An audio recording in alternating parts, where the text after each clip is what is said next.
Hey, hey. Love After Lockup, Season 3, Episode 38, Imaginary Boyfriend. Alright, so you know what? We just get right straight to it. Stan, the old man, he get his lovely little inmate out. And remember she said she ain't look like she used to, and that is definitely true. Like, she is out here studying. I mean, okay? Studying for real. The shortcut.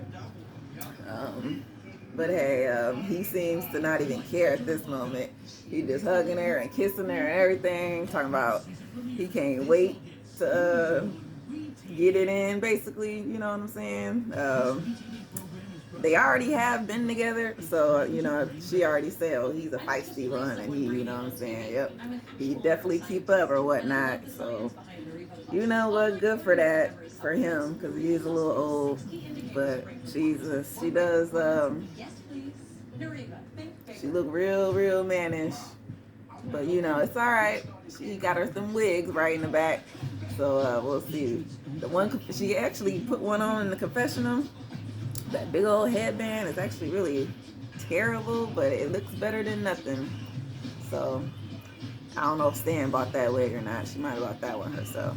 You never know. Anyway, um, Black girl, Brittany and Ray.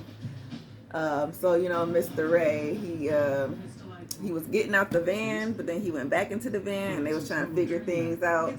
Well, unfortunately, that wasn't supposed to be his drop-off spot. He still had to go to another spot. So I guess I don't know why they kept saying catch the bus because they was able to pick him up. But anyway, they go and follow the van back to the facility, and they see him getting out or whatever, and he actually is released. And she's the first one to go and greet, and they give hugs and kisses, and it's all beautiful. Family just sits back and wait. You know what I'm saying? And then, excuse me. It went out. X that. Anyway, so Raymond just goes on to say how he kind of just been locked up quite a few times in his life as a teenager. He made a lot of bad decisions, and it kind of maybe was stemmed from, he said his mother died when he was about 11 years old or something like that. Basically, he was a young kid and his mother was murdered. Not like she was sick or nothing. No, she was shot and left for dead type craziness. You know what I'm saying? So taking that all in, he just made like some bad decisions in his life, in his youth. Robbing people, just being bad. And he got involved in the pills and all that stuff, so he's had a little addiction going on. I'm not sure if she knows about this, but I guess she will find out. And other than that, she's happy that he's out, and he's happy that he's out. Hopefully he can keep himself straight. And we'll see. We always know how the show goes. He'll either be a good guy or he'll be a bad guy. So we'll see. And then we get to Rachel and Doug. Rachel and Doug.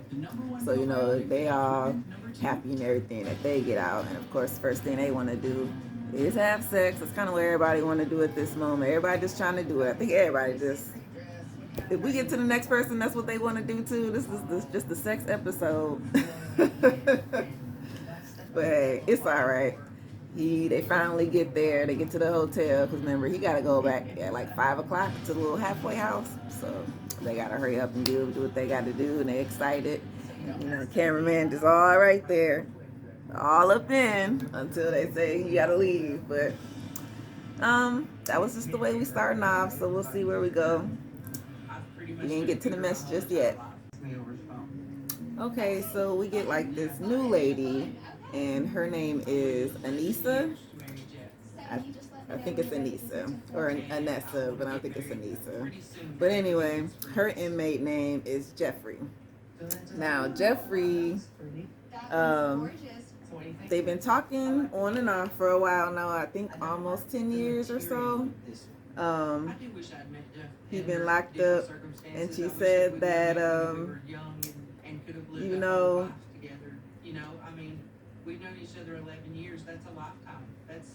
he was going to get out a couple times, and they was going to get married, I guess, at those times, but he never showed up. So I don't know. It's just a little weird. I think Jeffrey is more of a mystery because, you know, normally when you introduce yourself and your inmate or whatever, they call you on the phone and then we can get to talk or hear him talk or her talk. And we didn't really get to do this with her. She dress shopping and everything, trying to find a wedding dress with her cousin. And she just basically, he don't even know that she's planning the wedding. She's just doing this all on a whim, I guess. Maybe just to make sure he don't run away this time. I don't know.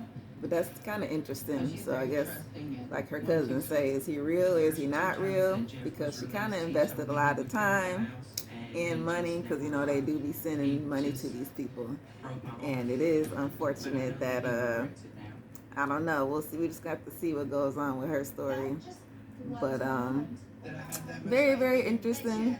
Almost like an Angela, but not really, because she do like them young. Her husband previously was actually 19, and she was 29 at the time of their marriage. So I'm like, I don't know. She might just be weird, one of them old weird ladies, so we gonna get to know her. But then we flip to Dante and Nicole. So Nicole is with her mom and getting her hair dyed and everything, and she just telling her mom how she, you know, she alright.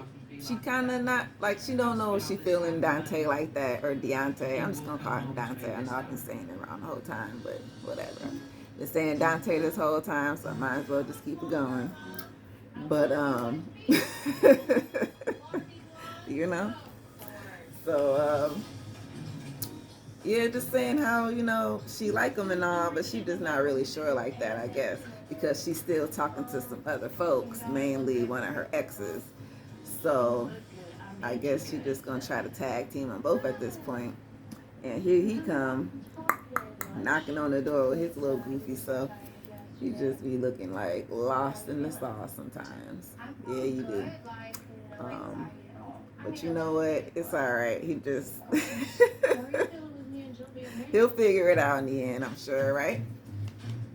But basically, he goes ahead and tell her mom that they are engaged, and her mom didn't even know nothing about it. So she got some explaining to do. And dude, just stop saying you're engaged, because really you're not engaged. Just, why would you even say that? Yeah, so Deontay, you know, go ahead and tell the mama, like, we engaged because, you know, I asked her and she said yeah. And dude, I mean, and you just gave her a ring, so in his mind he just thought, well, we just gonna get married now. Like, really? You is almost right, like a simpleton. Wait, what? That's the weirdest thing ever. So of course the mom goes back and says something to the girl, like, what did you are you engaged? And he like, she like, nah, I'm not, or whatever, you know what I'm saying? I'm not engaged. So she go back out there, basically like, dude, why would you say that to my mama? Like, yeah, why would you say that without even at least talking to her first? That would make more sense, right? So, you know, she goes ahead and tell her, like, look, just because we had a couple little conversations and that's just what came out, no, we is not engaged, okay? Like, this is not even a ring that I really want. So when I get that, then we could talk. So of course he looking all sad, like, dang, I done messed up again. So, but in his mind, he like, well, I guess I'll still try again another time, you know, because, you know, he's still waiting around for her to come on to his house, because, you know, he's still trying to get some, like everybody else been getting some but him. Whole thing. It just ain't right. But you know, he gonna figure it out. So let him struggle, and just for the minute, you know what I'm saying? It won't be that long. He just gotta struggle with it for a minute and he'll figure it out. So then we go ahead to Rachel and Doug, you know, they getting all refreshed or whatnot. They had a good old time. They enjoyed each other. They both liked it on both sides, you know. Of course, she got to keep stressing how tall he is because, you know, she is short. She like 4 feet something, so that's like a midget almost, girl. But you know what I'm saying. Everything worked out. Let's just say that, just perfectly. And yeah, they're all excited. They're in their head is all in the clouds. So everything is starting off good for them. No argument. Boom. They go to her house because that's where he paroled at. But just remember, right? He can't go nowhere on the weekends, and he gotta be in the house by 5. But technically, he's still in the house, so I don't know. And he got the tether on his dang ankle, so he really can't go no far. And basically, he just kind of talks about his son, because remember, the son gonna be there in a minute, and how the son is already basically a teenager, and he done missed a whole bunch of stuff out of the life, because he only, you know, got to spend time with him a few times, but then he was always locked up, so it was like, you know, they don't got the best relationship but they can build it up. That's the goal. He's happy he got his house. He happy, you know, he got the girl, he got the son, so he thinking he on the right path. So we'll see. Oh yeah, side note, Dante, why would you tell her mama that you was doing it to a toy too? The little torso toy that he had, the little Nikki. Why would you tell her mama that you was doing that? And then I don't even want to know what they really talking about, but you know they actually he's talking about it and he's showing it to the cameraman and how he be doing it. That's just disgusting. That's just so disgusting. Yeah, we get to Anissa and, you know, she's at home or whatnot. And I remember she did meet Jeffrey on the internet. Kind of like how Stan met his girl on the internet, except for, well, actually most of them met each other on the internet. The little PayPal, whatever it is, pen pal thing, right? So her friend comes over, Kyle, and he, you know, is just trying to ask her the right questions like, do anybody know who he is? Has anybody seen him? Has anybody heard him call, or anybody hear while he called you to hear you talking to him on the phone? And she like, yeah, such and such was here when he called once. And then she goes on to say how he only gets. All right, so I just had a little technical difficulties, but you know, I think I fixed everything. So whatever I just said, it's just gonna have to blend in with whatever is going on, what I'm about to say.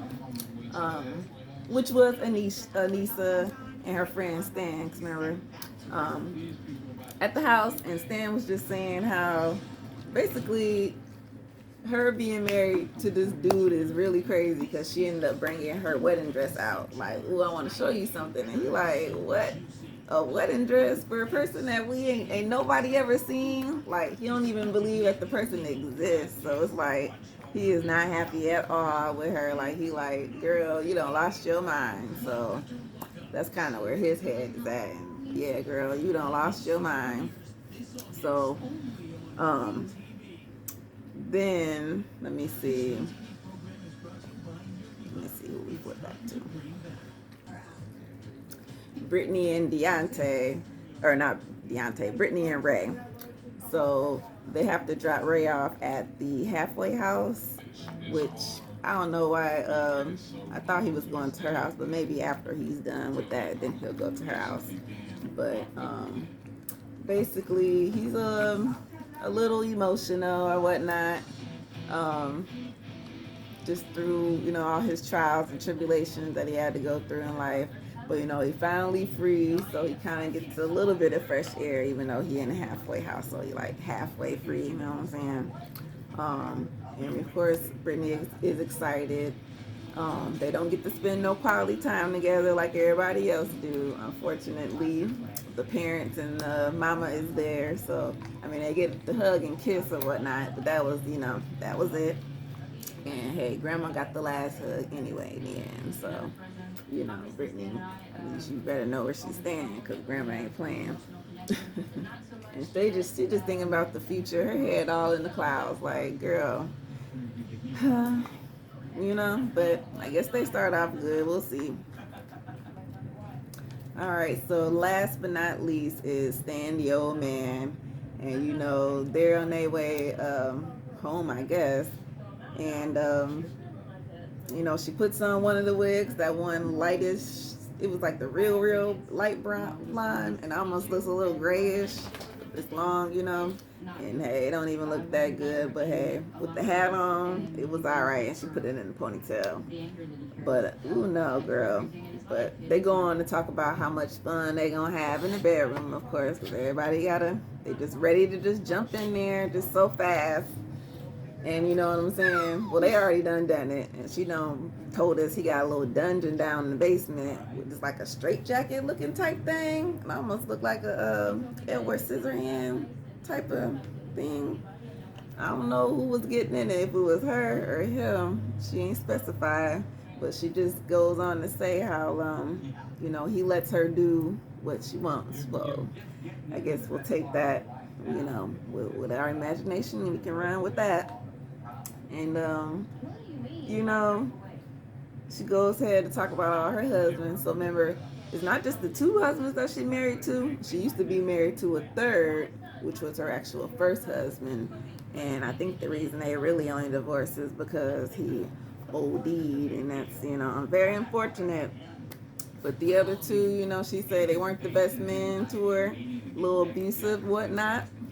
But she didn't get a divorce just yet. So she has to work on that. And then also her kids. She said she got 3 kids, and she ain't been in their lives like she's supposed to. So unfortunately, her oldest, which I think is 22 years old or whatnot, you know, he calls her, and he just, it looked like he was crying or something on the phone, and she trying to calm him down, and you know.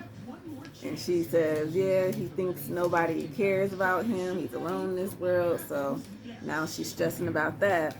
But Stan over here talking about something, well, I mean, you can just leave all that stuff behind you. You know what I'm saying? And she's like, that's my son. What you talking about? I can't just leave him. He's like, well, I know, but, you know, it's just a lot of things that you just gonna have to let go type deal. And I'm like, right, she's side-eyed and saying like, I don't know what you really mean by that, but yeah, we're not about to cut my son off. And yeah, I don't know what he really meant by that either. I mean, I know he wanted her to get rid of like her brothers and stuff because they not no good, but I mean, if you're gonna be trying to marry her and all that, Stan, then you need to play stepdaddy and then be the daddy then, huh? I guess he really don't want to do that. Hey, it is what it is. He really just infatuated at this moment. She just really not feeling it. So I think we're gonna see her attitude change real quick, just like Nicole's did, except for Nicole didn't necessarily pop off just yet on Dante, but Mrs. Lisa definitely about to pop off on Stan. So get ready, old man. All right, that was Love After Lockup, and excuse the little, you know, glitch in the system. I had to just, you know, redo a couple things, but hey, it all worked out in the end. So peace out. See you for the next one.